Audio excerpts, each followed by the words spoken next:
apparently eating an apple is the most effective way of waking up.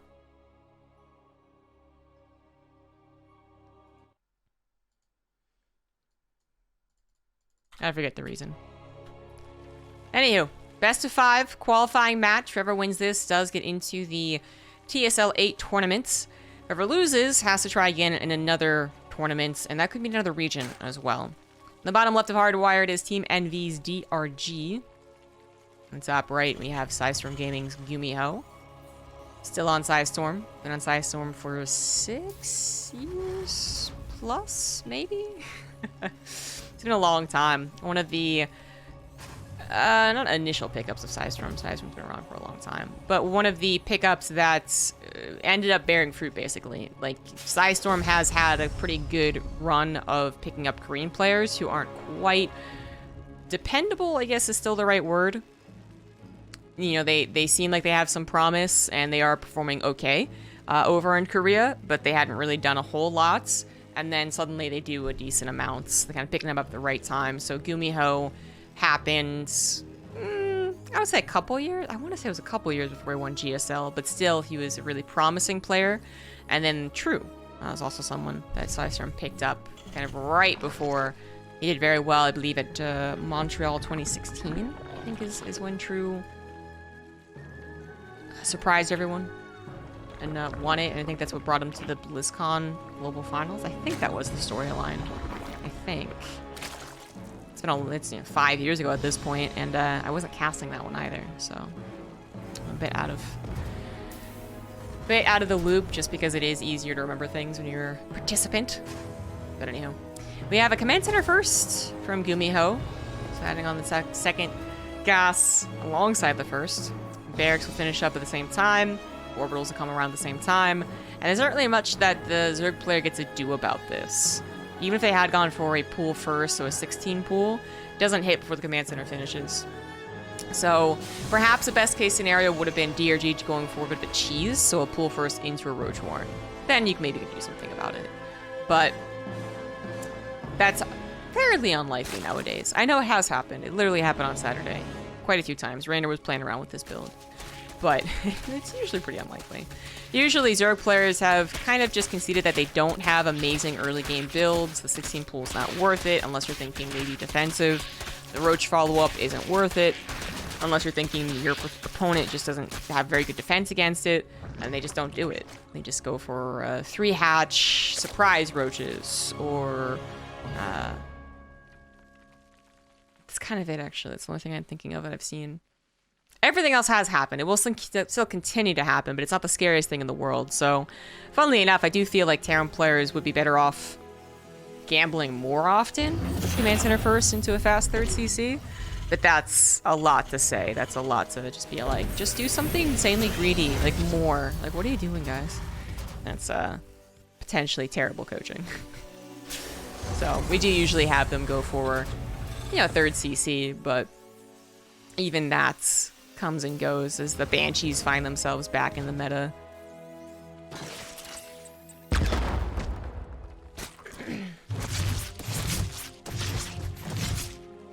Reaper does get a full scout. That's quite nice. Fairly effective Reaper. Hellions know they can go across the map as well. Speed isn't done. There's not a whole lot of lings. So the 2 Hellions that could sometimes be very poorly timed if the 16 lings are waiting somewhere else, or even 8 lings are waiting to dodge in. In this case, the 2 Hellions get to join up with the Reaper, get more scouting, because that is oftentimes the 2 Hellions' job, because the Reaper will die before the 2 Hellions come across the map. And they're going to need to make sure that surprise Roaches aren't in the way, but of course GuMiho got that full scout, so he's not going to be surprised by anything at all. What he could be surprised by is just by how good DRG's macro is. That's kind of what the only thing we're talking about. DRG, some good creep spread, getting that drone count up. GuMiho is going to go into a couple of Banshees. He's investing into Cloak, and I don't think that's a fake.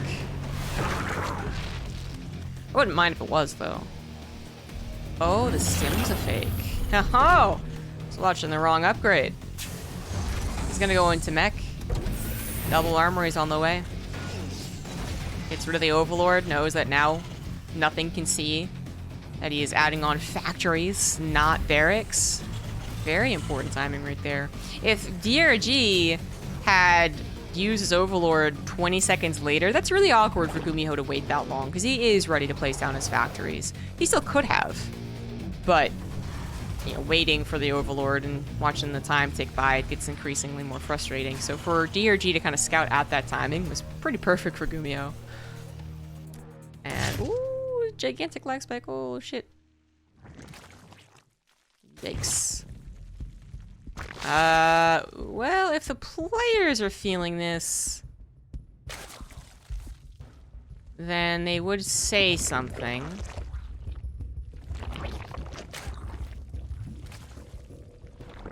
Huh. I'm actually gonna assume that it's me.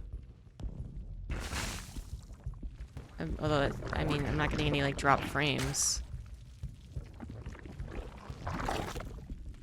With a stream, obviously. StarCraft's a different issue. Holy shit, this is bad.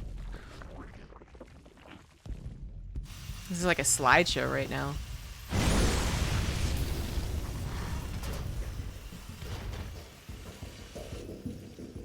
Which is too bad, because GuMiho is doing something really cool. He's going for a very old build, so double armory into double upgrades and double Thor. Oh, okay, finally. Whew.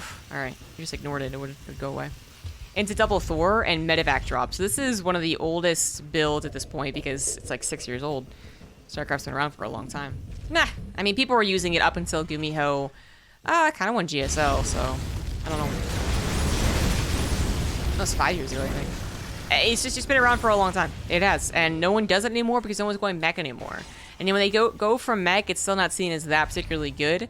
Zerg players, they've really got used to dealing with it. And that's kind of what makes, I guess, metas evolve and revolve as go around. It's like fashion comes back around again, because DRG should not be expecting this whatsoever. He didn't know it was mech, and even if he did, the old Thor stuff is just, it's old.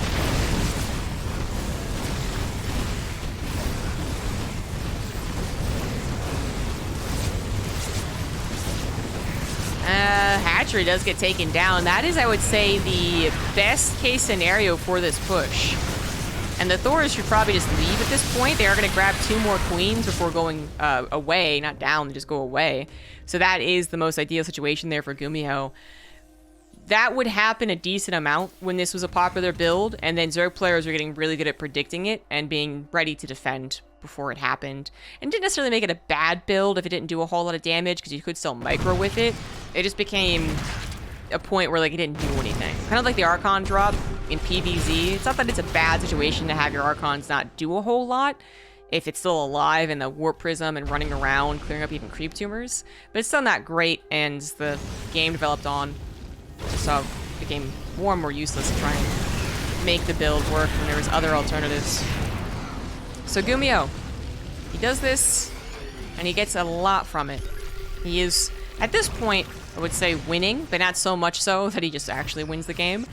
I'm looking at the way the map is playing out here, and it is kind of a direct line, kind of. I mean, there's a little bit of a swiggle here, but direct line for him to push into DRG's 4th base.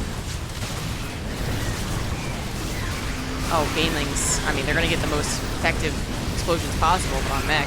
So, yeah, you need a lot of Banelings to do that. The micro's going to come through here. Not enough corruptors are made. I believe just literally 1, and it looks like DRG is going to lose. Yeah, okay. All right. This is a very effective push. Very effective. Thing is, I think that him losing the 4th base against the double Thor drop was good for GuMiho, but I've seen enough Zerg players adapt out of it. But I think the fact that GuMiho could push so swiftly, quickly, kind of push into the 4th base and protect his reinforcement line, because it comes in from its own chokes. There's not a whole lot for DRG to interrupt the reinforcement line. It's like, actually, this is actually really scary. Well, if we're talking about a different map, if we're talking about 2,000 atmospheres, going through the middle of the map means there's a lot of opportunity to be interrupted on your reinforcement line. It's a lot of opportunity to be surrounded. It's a lot of opportunity for run-bys to happen. But on this map, not as much. DRG can go for run-bys, but they're going to be taking a long time, especially because of the roaches this time around. But there are a couple of spots. For instance, if you look at this 4th base, there is a backside entrance into it. So one supply depot would cover a lot of the map chokes, yes, but then you wouldn't be missing out over here. Command center's gonna be canceled. Nope, killed. 40 minerals down the drain.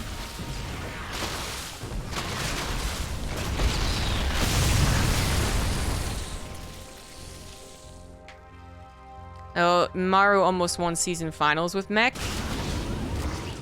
Sure. I do think that Maru is going to use mech in some of the cross-server tournaments just because mech is still a little bit easier to use when ping is a problem. I mean, I think there's a reason not many people still talk about mech, even though he did use it in the season finals. Back in summer, by the way, not even last season finals. And that is because it's not necessarily a sign of something. It's not a sign of him figuring out some new meta. But since we have new maps, that is usually when we see some type of new build or strategy, or in this case, old strategy, come back out. So DRG has kind of stabilized. This is more so what I was expecting. But DRG's attempt to save his 4th base was just almost deadly. Almost killed him. He still is in a brutal position up against a mech player because GuMiho is safely on 5 bases, all of his production getting 3-3, and DRG is struggling to stabilize his economy. He's on 4 bases, just lost 18 drones, hasn't quite got his 5th up and running yet. It's not fantastic at all. His upgrades are, I guess, okay, 2-2-2 across the board, but really wants to be adding on a lot more aggression, having to, you know, actually push across the map, scare GuMiho, take out some of these tanks, find out if he's transitioning, all that good stuff. As well as be on his way to Vipers, which he's close to. The Hive is almost done. He breaks through the rocks in the middle.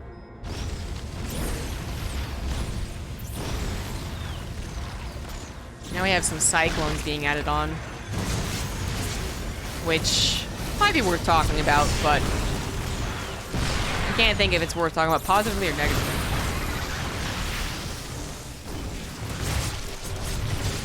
It's not unheard of to see Cyclones being moved into whenever we see mech.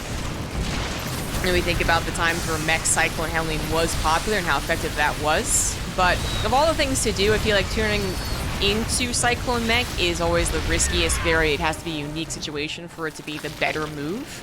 Generally, I do think that a couple of Cyclones is nice, or if you are going to go for mass Cyclones, you should have a handful of tanks anchoring you. But in this case, I'm really not sure if I like the Cyclone transition. I don't know. I'm gonna watch it happen. A lot faster reinforcements going to the middle of the map yet again. Talking about this particular area, but DRG, despite losing the base, is doing a better job of defending. He doesn't just lose all of his army and his base this time around. GuMiho is going to start pushing and pulling every which way, though, even as he gets cleaned up on the right. He's over on the left. He's about to have 3-3 as well. Finds a bunch of drones. Looks a daisy. Nope. I also don't know if I like Cyclones, because it does feel like a map that they don't necessarily get to abuse a left, right type of attack that much. There are so many pathways on this map, having to go up and around and down and up and around and down. At the one direct pathway he's been abusing is solid gold. Like, this is quite good. Oh, and GG, there you go. But, trying to actually move your army seems a bit difficult, but it doesn't matter. He had a Liberator killing a bunch of drones. DRG couldn't handle his 5th base. Yeah. He's still maxed out, which is always funny to see someone tap out at maxed out, but we know why. He didn't have enough of an economy. He hadn't done any damage to GuMiho. Didn't have a lot of technology.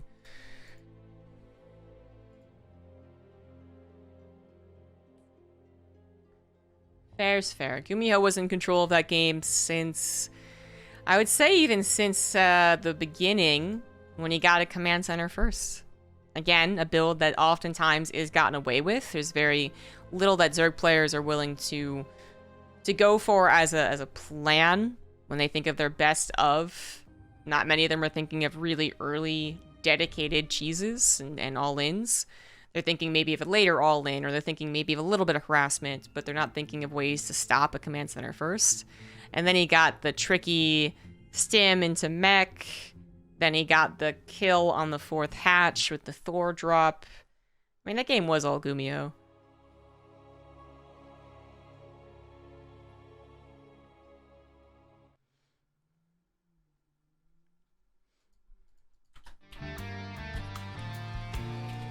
So now we move on to Berlingrad. Bottom right, it's DRG. Top left, it is GuMiho. So this map plays out a little bit more like a normal map. Hardwire does have a very peculiar way of the army moving. That if it isn't about that direct line that GuMiho found out, it's not like he's the only one who found out, but he abused it a hell of a lot. Then there's a bit more difficulty trying to get run-bys and trying to get to the other sides of the map. This map does have a direct line, for the most part, from, for instance, your third to this space, or even this space. It's really not that far away. There's not too many twists and turns. But it has so much more space in the middle of the map. So if GuMiho's heading this direction, DRG could head this direction and not be punished. I think that's the difference of Hardwire. If GuMiho was heading this direction, DRG doesn't have this option. DRG has to go like, and then around, something like that.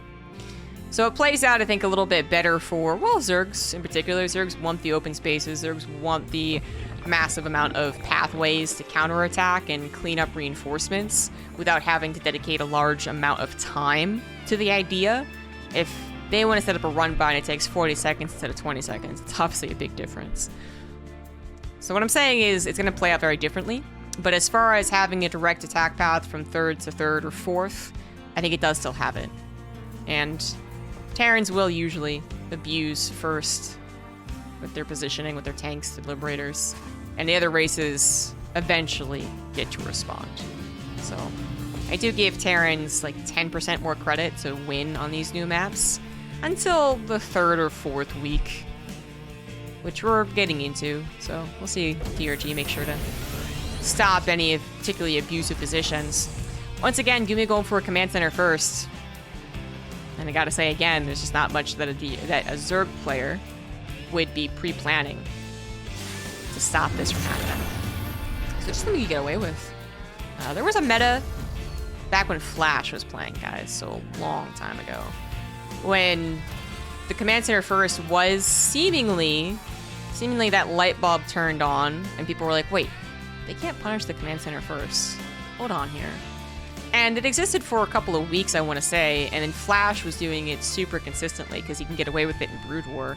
He thought he could make it always work in StarCraft 2. Heart of the Swarm, so not Legacy of the Void. And it did, and then just it suddenly stopped working, especially because he attempted doing it versus Protoss, which I thought that was a lost cause to begin with. It's a bit trickier against Protoss, especially nowadays with the Adept being available. But versus Zerg, it seems like it is one of those, well, why not? Why not try and do it? There's also been Command Center first builds back in even Wings of Liberty. It's not new or unique to Legacy of the Void, but the amount of times that Command Center first is done more than once or at all in a best of is very low. Still very low.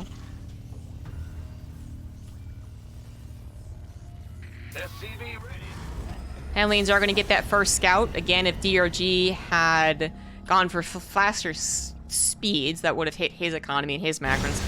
He doesn't want to do that. If he had gone for faster speed, he could have predicted that GuMiho needs to get a scout, needs to send his 2 Hellions across the map, and could have had 16 lings. A bit cheesy, right? But still not totally dedicated. Try and enter into the natural. But since speed's not done, it really is just going to be about defending for him. And he's going to have to defend not just Hellions, but Hellbats. GuMiho's armory is on the way.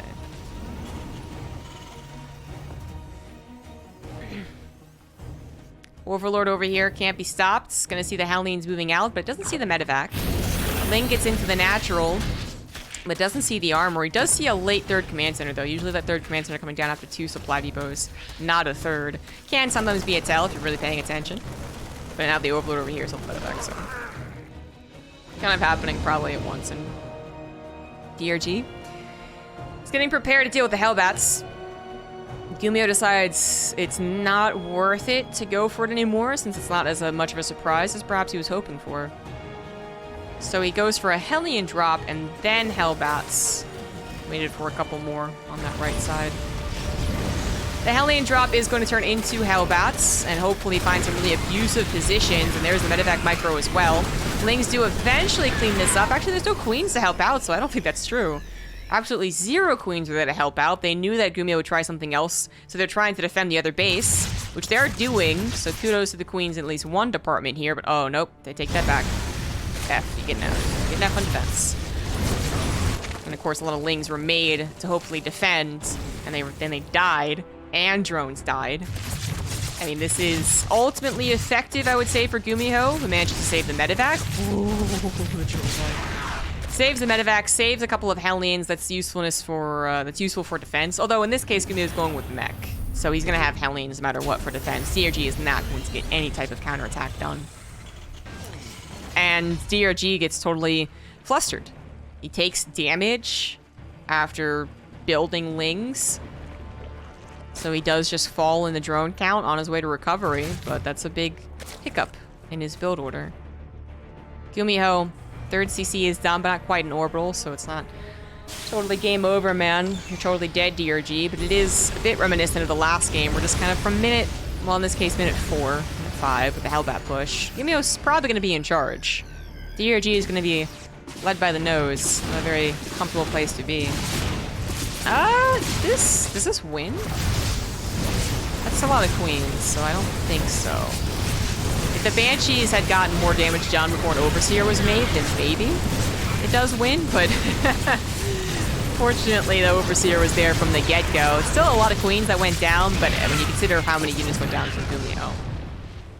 No, it was 2 queens, not even a lot, sorry, 2 queens. Yeah, no, not worth it.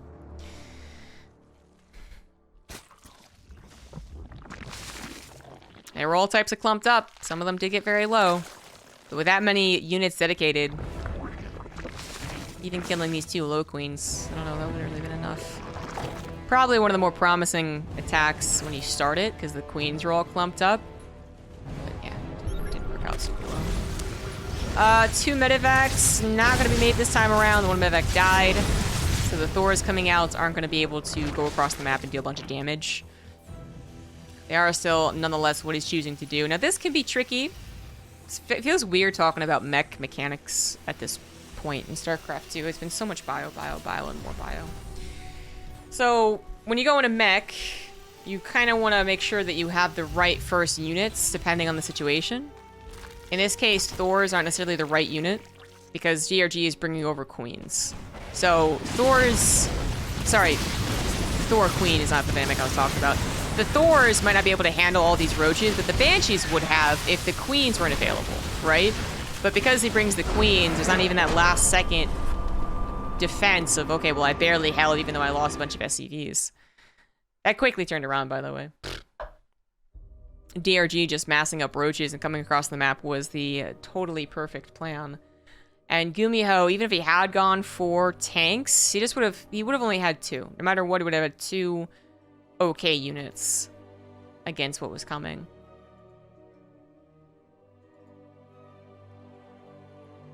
Sacrificing all those Hellbats, maybe not the right call, or just making them in the first place and delaying his extra factories. Puts him in a bit of a vulnerable spot if roaches just come across the map. The Banshees are supposed to kind of protect him from that.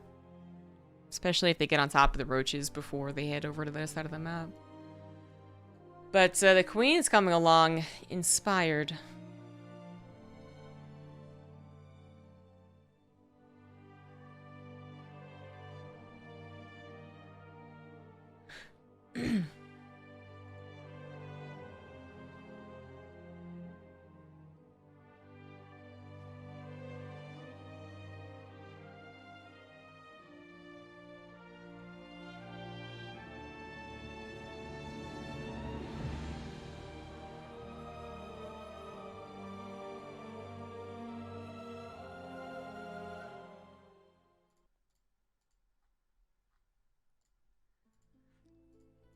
So DRG, signs of life, man. It's 1-1. GuMiho clearly wanting to try and use mech. Wonder if that is going to be consistent for every single map here.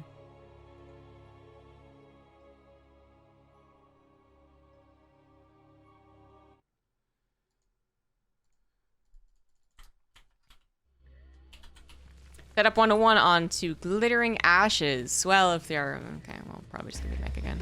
Bottom left, DRG. Top right, GuMiho.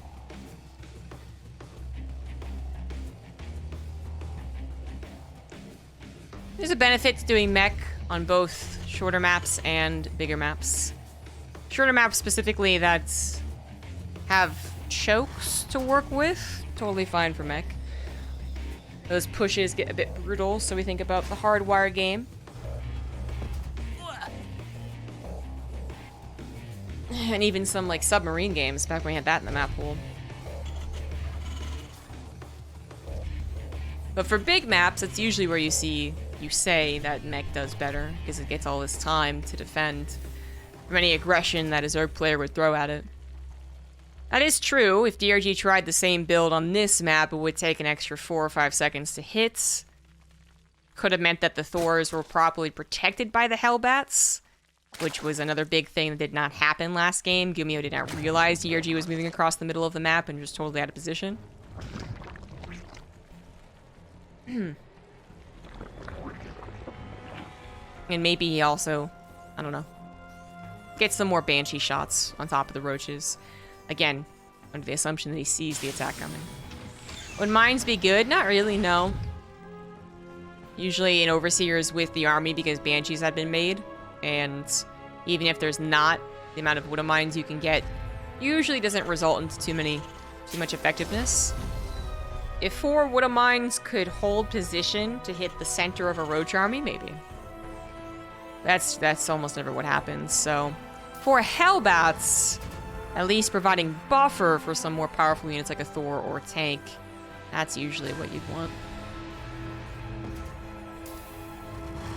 GuMiho does not go for a command center first this time around. I do think you are playing with fire. Eventually, the Zerg player could do something dedicated, thinking, oh, okay, this guy's gonna do this every single time.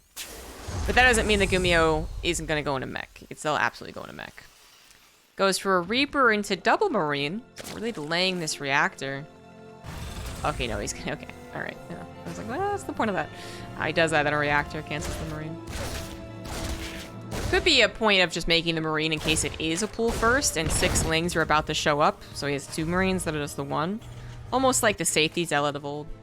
That's kind of cool.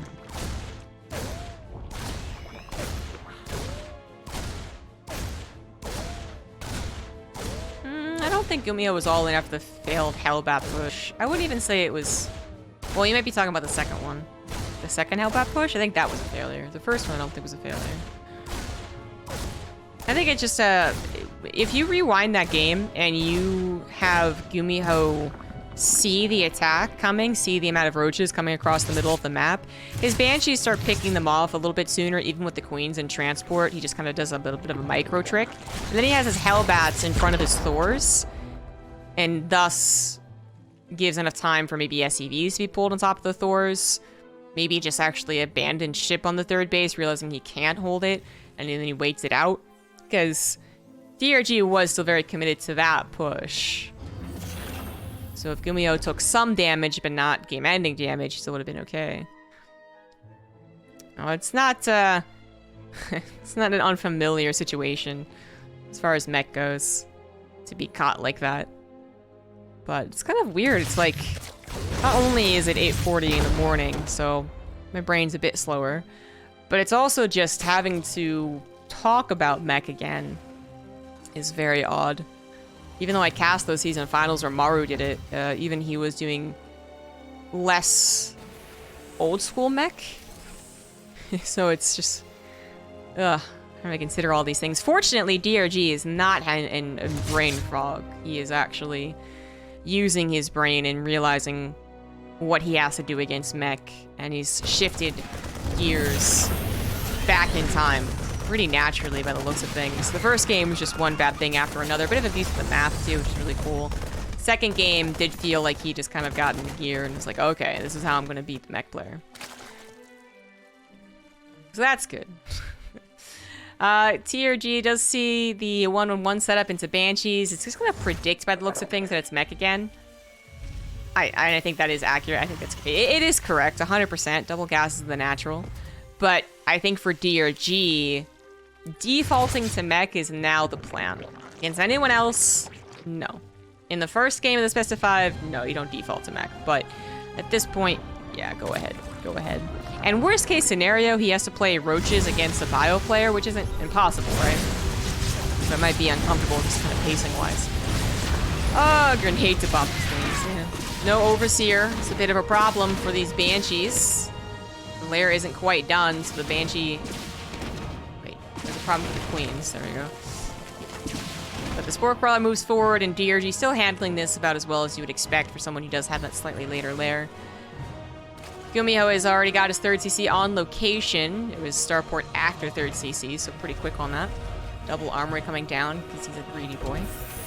And the more scans, he really... That's 2 scans on this right side of creep spread, and I don't think that's really worth it. I think it's arguable that 1 scan to clear a creep spread is worth it, but if you get creep spread and then you kill 2 or 3 queens, I could see it kind of being really good combination. He didn't get any queens. And a 2nd scan, I don't know. But he's planning. He's planning something, right? Like, he wouldn't just be doing this because he incorrectly sizes up the mineral trade here. He wants to kill these creepers. He wants to do this very odd timing of a push. And he wanted DRG to not have creep to work with, but also to be kind of focused on just the replacing of creep. But DRG does have a decent number of units. These 2 tanks did a shell away for so damn long.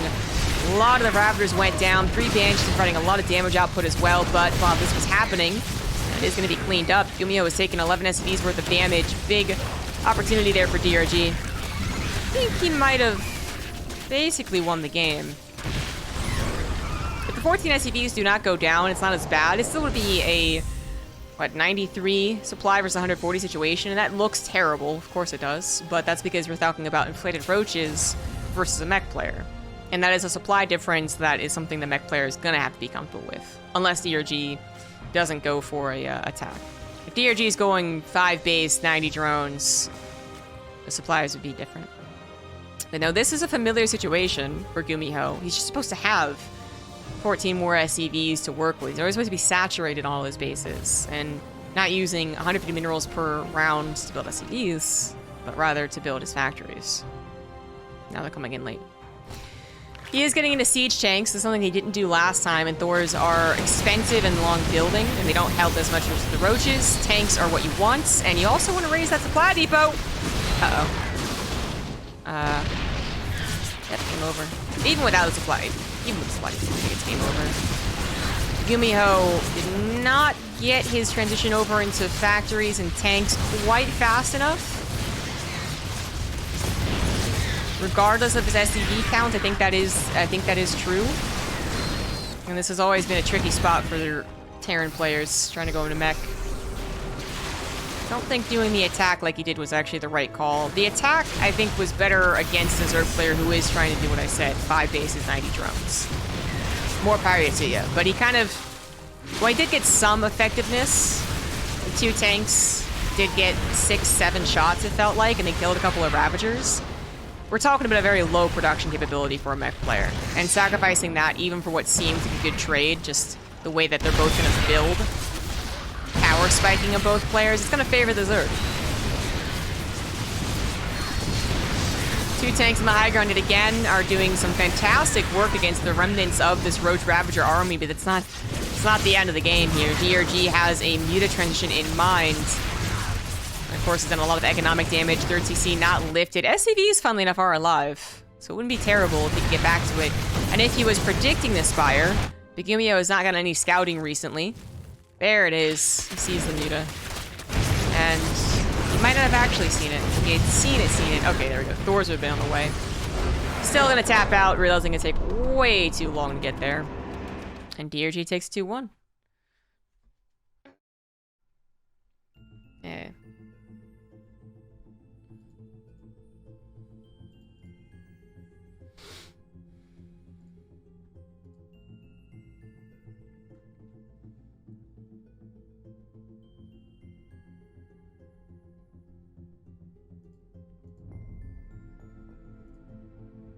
What else is happening on in the bracket? Rogue beat Ragnarok 3-0. Zound versus Max Pax is currently underway. Time Creators, another qualifying match, tied up at 1-1.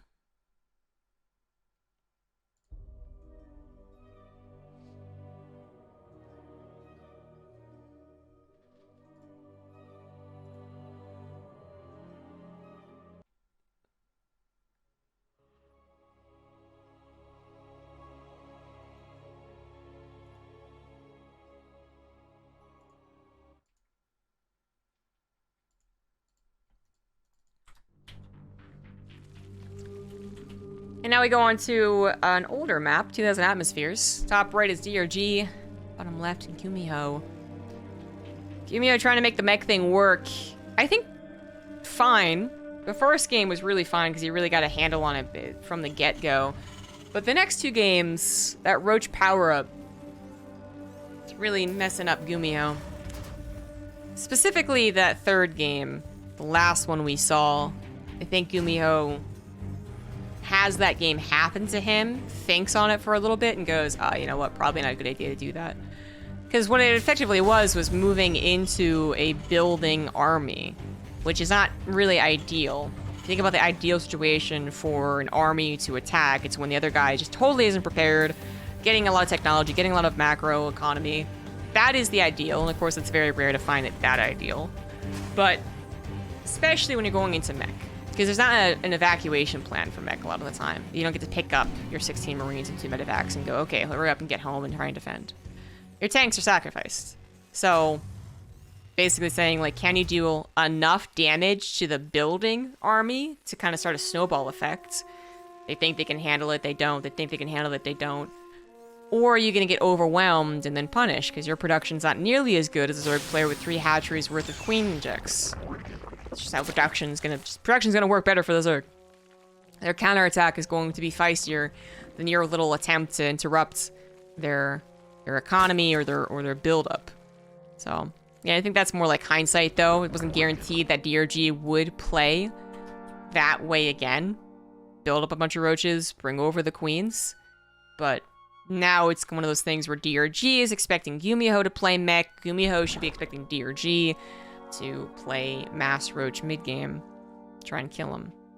So this might mean that GuMiho does transfer over to Bio because they both have really set expectations at this point, both doing 2 things twice, or doing 1 thing twice on each side.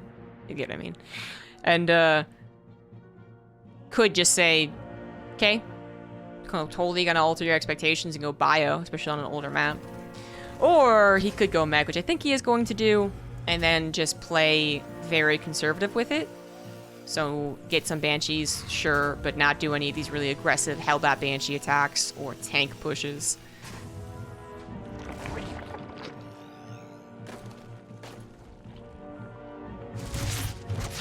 Reaper is going to get in and see nothing to write home about. DRG is, again, just macroing, playing the speed, getting a fast third hatch, all that good stuff. Marine is built to try and move the Overlord away from getting any good scouts, but yeah, Overlord should be able to see the 3rd CC if it does sacrifice itself. Maybe has trouble seeing the starport and whether it builds Banshees, but GuMiho's done the same thing a lot of times. Maybe he just predicted the same thing again? But this is where it starts to get a bit questionable. Twice in a row, fair enough. 3 times in a row, 3 times the exact same thing. In best ofs at this league, at this level, you're not supposed to be able to do the same thing over and over again. Or at the very least, they're supposed to catch on to it and adapt to it. This does look like a stim build, though. With Vikings on the way. 100 gas? Yeah, he is going to go into Bio. It would have been a lot more ideal for the starport and the barracks to be swapped then, in my opinion. Well, it would have been more ideal for the barracks and starport to be placed both farther behind. Because as soon as DRG saw a tech lab spinning here, or not a tech lab on the starport, he'd be sus. But either way, his Overlord's going to come in and see a barracks coming down, so that's the best scout you could possibly get. So no mech. I was expecting it. I did think GuMiho was just in a mech mind. Even though we're on a old map where it really has been established that you don't play mech on the old map pool. The new map pool can create some interesting things. Maybe that's what GuMiho was really mostly working off of.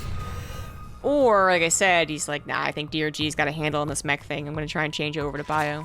Either way. DRG knows about it and did not just immediately think mech, and make a Roach Warren that would have been overall useless. Yeah, I could have gone into the 1-1 Roach push, but I don't think that's actually what DRG wants to do if he faces Bio. He wants to play upgraded Lings, Ling, Baneling, eventually into Mutas, because he is still kind of an old school Zerg player. fast armory coming down here, but not an actual Hellbat timing.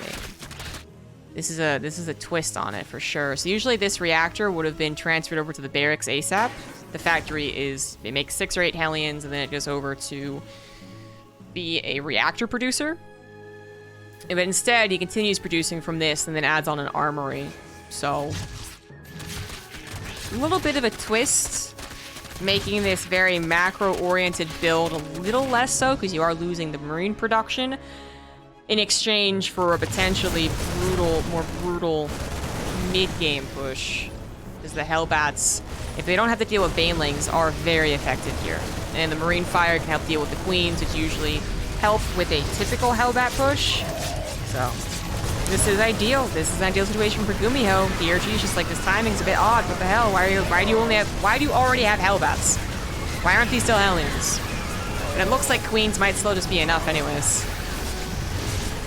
No balance comment. No balance comment. Good micro there as well, buying some time for more transfuses to come through. Going to be saving, looks like 2 of these very low Queens, 3, 4 of the very low Queens. Oh my god. 4 Queens in the red, and not one of them are going to go down. Oh.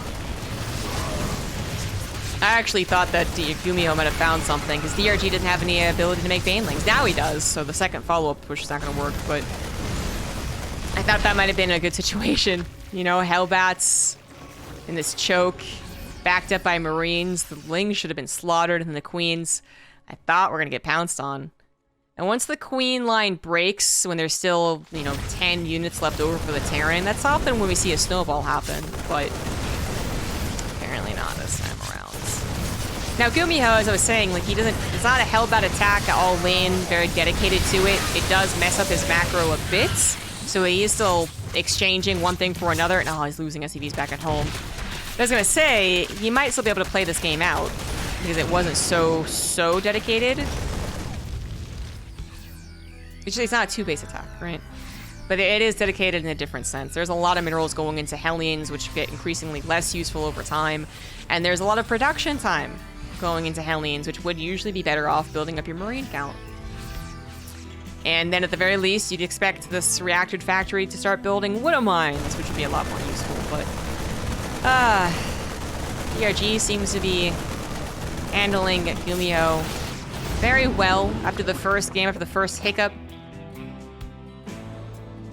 DRG is going up to 5 bases. Creep spread still quite good because this one scan was very oddly placed. I think I got a creep tumor that was on the hatchery creep regardless. So no creep was receding. Not good for the Terran player. Now DRG not going to go into Spire. He's been trying, or he has in previous games, but nope, not this time around. Goes into the Infestation Pit, Lings, and upgraded Lings, and maybe Ultras eventually. DRG has a real handle on this game. He's going to have 2-2 by the time GuMiho has 1-1. And he's not going to be punished before he gets to Ultras. Despite GuMiho's attempts. GuMiho's trying his best, trying to make some magic work with these drops. But the drops were cleaned up super easily. The push is cleaned up even more easily. Trying to think of a way GuMiho makes a... makes this game work for him. I think trying to just defend and get to a 4th base while doing a couple of drops is the best thing for him to do. Barely lifts that 3rd CC up in time, but he's still gonna have to cancel his 4th command center, which it looks like he won't be doing. He's gonna get killed, and then that command center in the air might just burn. This game is over. Dunzo. DRG struggled at the first game. Looks like GuMiho was making some old school mech work on some of the new maps where Zergs are probably very uncomfortable. But that turned around pretty quickly. Like I said, it felt like DRG got his neurons fired.